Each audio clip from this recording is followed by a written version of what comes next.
Ridley Scott breaks down Ooh, iconic movies. they're all iconographic. Of course they are.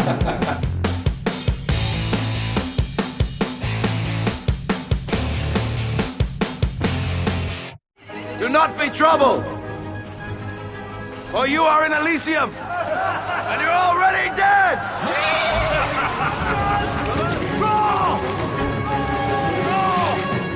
Can you describe how you executed that huge opening battle? I'm trying to think where I really started the many multi-camera thing. But I stepped up and thought, I can't do the one-on-one. It'll take me forever. I'll still be shooting it today. I said, I'm going to step up to, I think, 8 cameras. It's simple, actually, because if you've got 1,000 extras there, and you've got Mark Willis on the hill, and you've got Russell Crowe down below amongst the catapults and the cannons, why not put cameras in all those positions? You go, action! And it all happens together in one big scene. So I'm now in my wigwam or tent watching 8 cameras going boom, boom. And because I'm an operator, I said, boom, you missed it, change your lens, you were slow, let's go again. But we do all of that establishing shot in 2 takes. That's it. As opposed to shooting it all bloody day or 2-day shoot. You do it in a day or less. And remembering, I'm blessed. I've got a very good eye. I'm just blessed. I've got a great eye. I can set up here in 3 seconds in a boring room.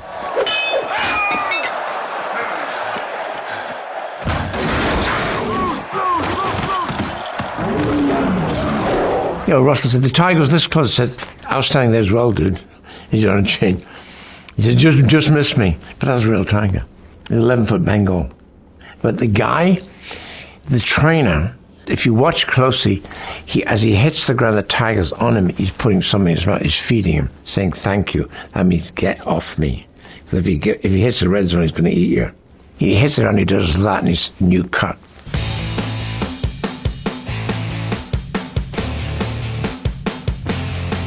Strength and honor! Paul Mescal was kind of stunned at the scale, and my job was saying, oh, I see, Colin, you're fine. I said, don't worry about it, it's only a day job. Forget you've got all this stuff around you, you're in your own arena.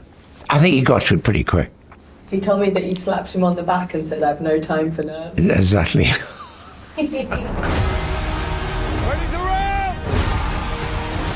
Somebody said, do they really have water in the Colosseum? I said, of course, you can build a Colosseum, you can get water in the Colosseum, you moron.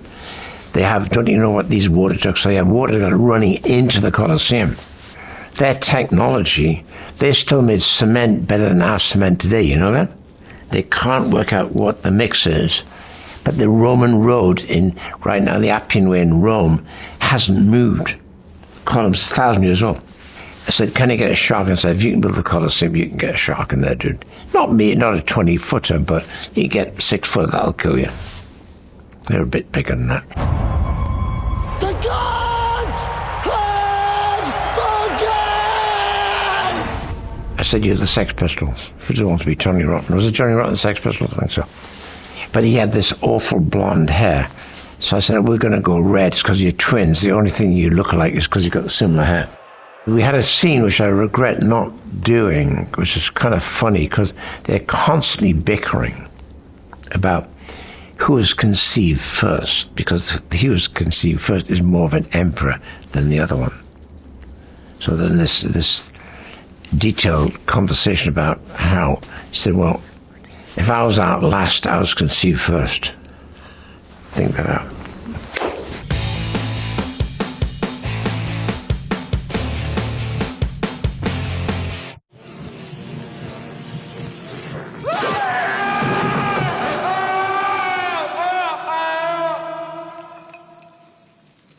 Because of my art background, I was a kind of comic strip aficionado. I can draw comic strips really well. And so I read the script and knew exactly what to do because it read to me like a comic, a dark comic. And so before I went, I drew some storyboards for the first 20 minutes of the movie. And I went out there to Hollywood, first time in Hollywood really, as a person who potentially directed a movie. The budget would be 4.2. I had no idea what it was, 4 times what the Duelists cost. I took the boards out and showed them the boards. The budget went from 4.2 to 8.4. So the value of a vision is everything. It went whoomph like that. I was a very good camera operator because of 2,500 commercials I operated on all of them. So I was the only cameraman. An Alien. I did right through to Thelma Louise as an operator. So I'm a really good operator. A lot of it's handheld. And so I knew it had to be viscerally and creepy and be constantly on the move. So you do things like overlap dialogue, and I'm standing there, and there's a scene between Sigourney and whoever, and I'm always slightly moving like this, so you're always feeling a little bit uncomfortable. Why is it moving? So it drove the editor crazy, but it really worked. Don't forget, we have no digital effects in those days, and nothing. And so backdrops have to be painted, and I have to find a very tall, thin man to squeeze into a rubber suit. And therefore, when you do that, you can shoot very little, shoot as little as possible because it doesn't really hold up. And so by being subliminal and minimal, it works very well. I think the creature was unique, and you have to believe. It doesn't matter how good my cast was. The cast was fantastic. But without that beast, it wouldn't have been the same. I can't lie to you about your chances, but you have my sympathies. I was worried that we were actually we might run out of scares and creepy things in the corridor. So the new thing would suddenly come in, Ash would object to something, and then would actually have a bad turn as a AI, and Yaphet Kotto had to take the fire extinguisher and knock him around the head. Probably he knocked his head off, so now we see a wires and metal, organic AI. Is he using AI? The first time was Stanley Kubrick, where he invented HAL. HAL emerged as a computer, which no one knew what a computer was in those days. The computer knows from the corporation that the journey success is more important than the crew. So we borrowed that and made that into Ash.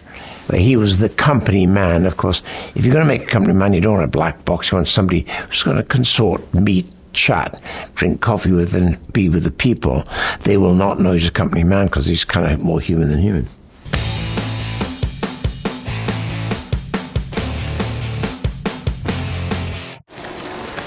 He say you Blade Runner. Tell him I'm eating. On Blade Runner, I was inventing a new world. And I spent 5 months with a very good writer called Hampton Fancher, who'd really written a play adapted from Do Android Dream Electric Sheep. And so I read the book and felt there were 90 stories in the first 20 pages. So I thought, it's too complex.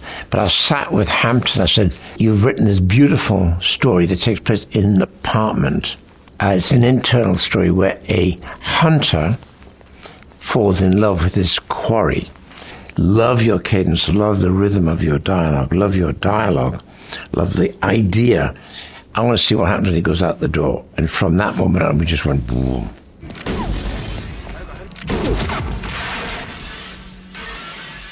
Harrison Ford was not a star yet. He had just finished flying the Millennium Falcon in Star Wars. I remember my financiers saying, who the fuck is Harrison Ford? I said, you're going to find out. So Harry became my leading man. And I couldn't find the girl. And I looked and looked and looked. I was looking for Vivian Leigh kind of thing, this dark beauty. And I finally found this girl who was 18, hadn't done a film before. That was her first movie.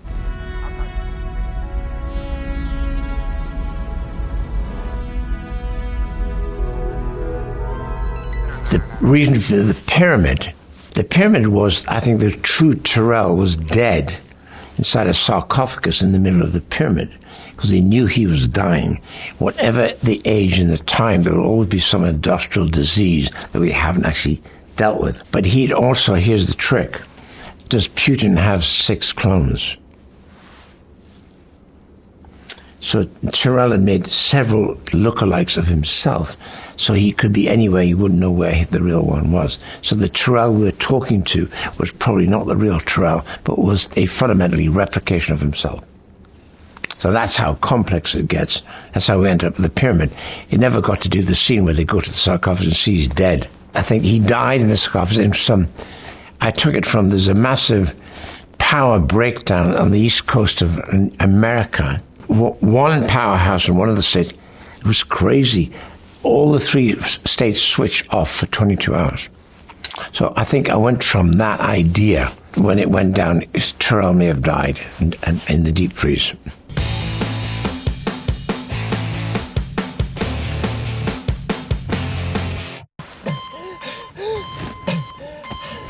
Oxygen level critical.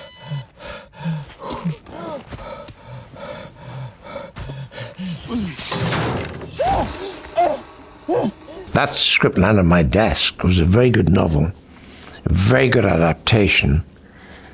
And so I read it and said, it's a comedy. And they said, a comedy? I said, yes, a comedy. How could it not be a comedy when you survive by eating food grown from your own dump? Come on. So all of that you see can happen is true. And so I got to know Nasser pretty well. And so even the thing, that triangle that he goes off and finds it from an old mission is true. They send it up there and they leave that stuff behind. They always make a replica, identical at home. So they can say, open up top left-hand corner, there's 3 screws. One is red, one is green, one is pink. It's that literal.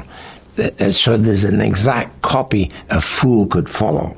And that's what happened. We took that. So then he could suddenly see Earth, turned it and got connections. So that's how he made connections. I am alive.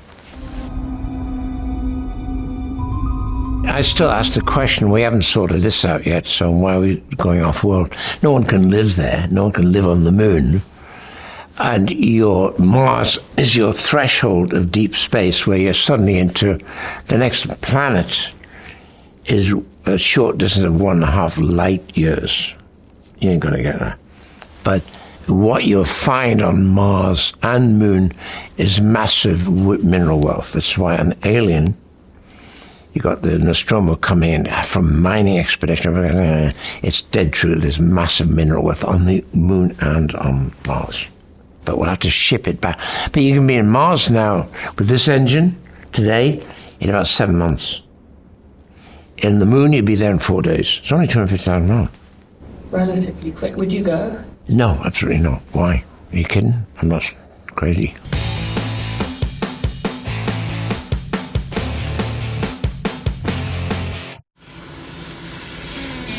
Let's keep going. What do you mean? Go!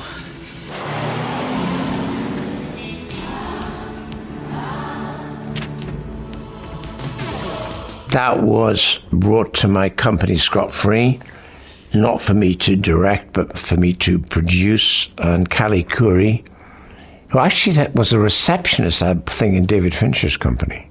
And he never read the script, and I did. I think one day she said, David, I've had the script read. Who? Ridley? Went, oh, fuck. Okay, so I offered it to 5 people who'd said, nah, not for me. I got a problem with the women. So that's the whole point, having a problem with the women. It shouldn't be a problem. You should get it. One day I was interviewing Michelle Pfeiffer, I think it was, who said, listen, I can't do this, but I like the script. Why don't you come to your senses and you do it? So I said, okay, I do it.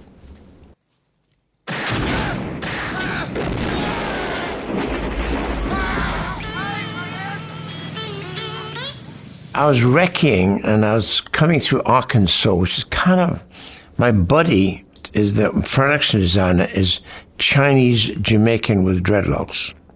You don't go through Arkansas with Chinese Jamaican with dreadlocks. So we stopped in Pa Kettle's garage and got a rifle out and put it on the counter and said, when you boys out of town? I said, we're just going to get some cigarettes and we're going to move on. While Norris is doing that, I'm outside filling up and there's a giant cement mixer.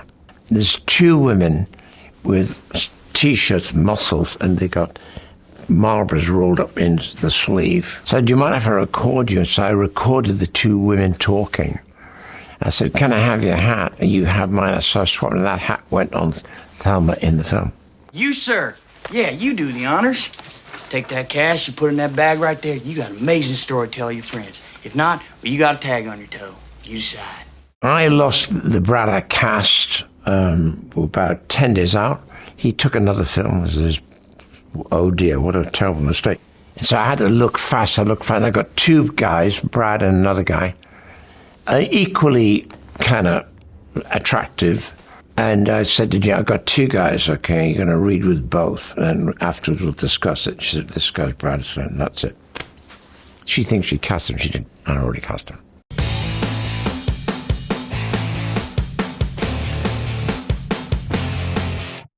Hey, there's a Black Hawk down. Formerly Nelson, you're going to stay here. You're going to hold this corner. The next one with the Humvees. I had to get the King of Morocco, who I got to know, because of the Kingdom of Heaven. And Kingdom of Heaven, they love the Kingdom of Heaven because they're in deep respect for the Muslim culture. So he was charming. And so now on Black Hawk, I can say, I want to bring in 4 Black Hawks and 4 Nightbirds. But to do that, I've got to bring 125 Rangers. You know what a Ranger is? It's heavy duty, real thing. Because they'll be the insurance on the Black Hawk, and I can't have my actors fast roping down that. That's got to be a Ranger, because if somebody falls, I'm in trouble.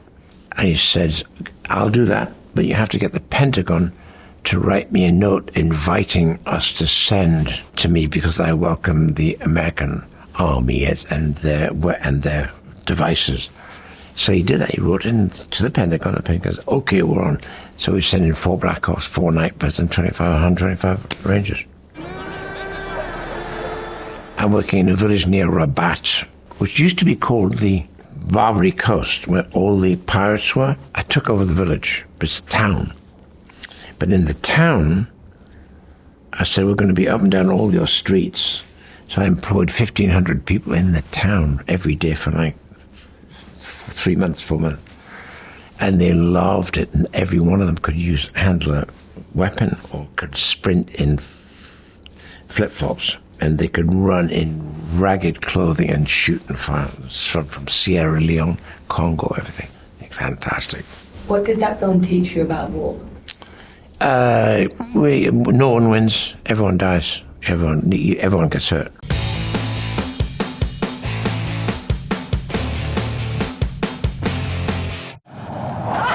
We shall prevail. On January 24th, Apple Computer will introduce Macintosh. And you'll see why 1984 won't be like 1984. We're basically going to be controlled by 1984 by a hierarchy, and I think the hierarchy is this. This is genius and a fucking disaster. Get your kid to go climb a tree and leave this at home, all right? So I didn't meet Steve Jobs. I think I met Wozniak, and I drew my board, and they went, oh, that's cool. Here's this silly thing. I said, what's it for? I said, a computer, but it doesn't mention a computer. No, it doesn't mention the price. Well, how much is it? $2,500. That's expensive. How wrong I was. I should have bought stock then. Secure from the pests, obeying contradictory thoughts. And why the woman in the red and white? Well, she was a great-looking athlete. Why not? Jesus Christ, okay? She was good. And I like that we invented the hammer, like the hammer and sickle and all that. So we're underscoring the possibility of oppression from there. So the guy on screen, we shot him on that morning, ranting, because he wasn't in the script, we just got him to rant. And she destroyed this oppression. And I had 200 skinheads there, because I couldn't afford to shave everyone's head, so I had 200 skinheads there saying, listen, you get breakfast, lunch, and dinner. I'm going to throw this thing at the screen. I'm going to then blow you cover with talcum powder. One of you all to go, oh, and they did.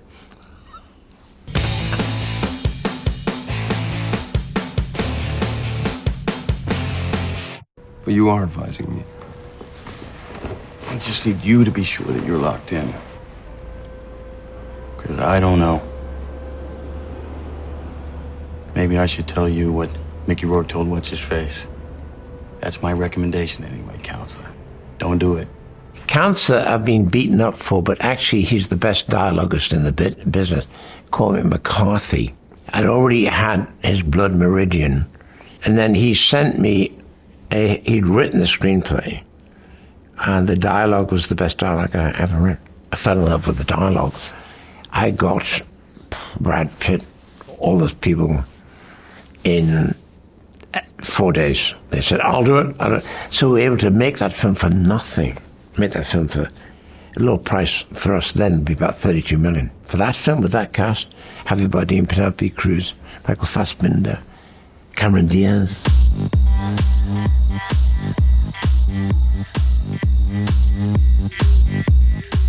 And how did you approach the scene with Cameron having sex with the car? Yes, I said, how do you feel about climbing out the car and making love to this Ferrari? She said, no problem.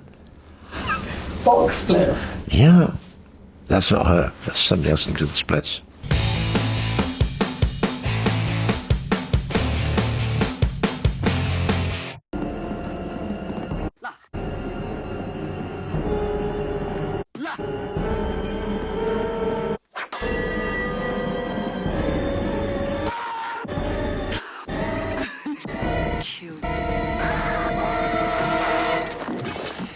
I was fairly well-to-do because of advertising, and when I was 38, I realized, my God, I'm never going to make a movie. And so I started reading. I've always been economic, public domain, and we read a 100-page novella called The Duelists. Joseph Conrad would be his large sketch idea for his kind of War and Peace, so I got it free. And I found a very good writer called Jerry Vaughan Hughes, who's probably one of the best writers I've come across in the industry. He's sadly passed, but I got this beautiful script from him, and from that did the journey, because I could afford to fly and travel, and I flew to Canada to see Hallmark Hall of Fame, because they said they'd seen and knew I was doing this. When I got there, they said, well, this is more of a movie. I said, why didn't you say that before I left? So I went to Hollywood, shopped it round, didn't get it going, came back to England, and finally called up David Putnam, now Lord Putnam, who said, this is a good script. I said, I knew. And he said, we can probably get this together. So he introduced me to Paramount. In so doing, we got it going.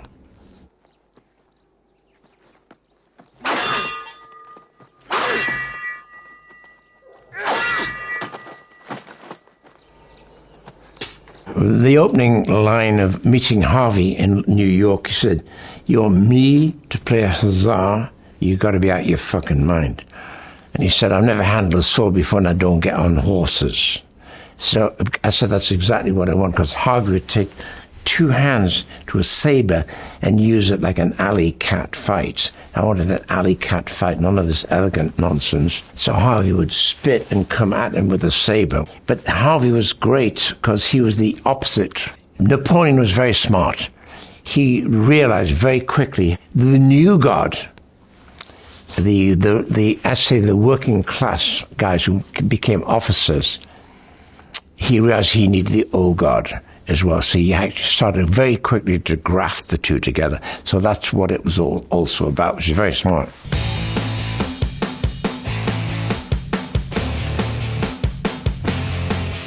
Nothing is more magical. As long as they roam the earth, evil can never harm the pure of heart.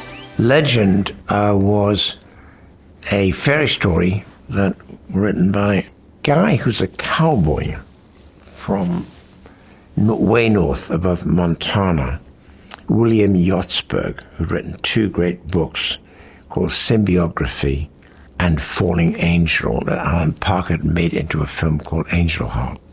And I called him up and said, can you come and meet me? I wanted you to do a fairy story. He said, okay. So he gets in the car and he arrives, and we have breakfast at the Beverly Hills Hotel. I'm going to show him Jean Cocteau's Beauty and the Beast. He said, what's it about? I said, in a word. I said, about the fastest steed alive, a unicorn. He went, okay. Opened his wallet, and inside he had a piece of origami, which is a unicorn. What a weird coincidence, because it would be about a unicorn, but I used the same unicorn in Blade Runner. But from it, I needed the devil. And I was so blown away with Tim Curry. And he came in and said, yes, I'll do it. He was so much fun playing the devil. We are all animals, my lady. But in there's Mia Sara and Tom Cruise is 21. Tom is 21. The film's great.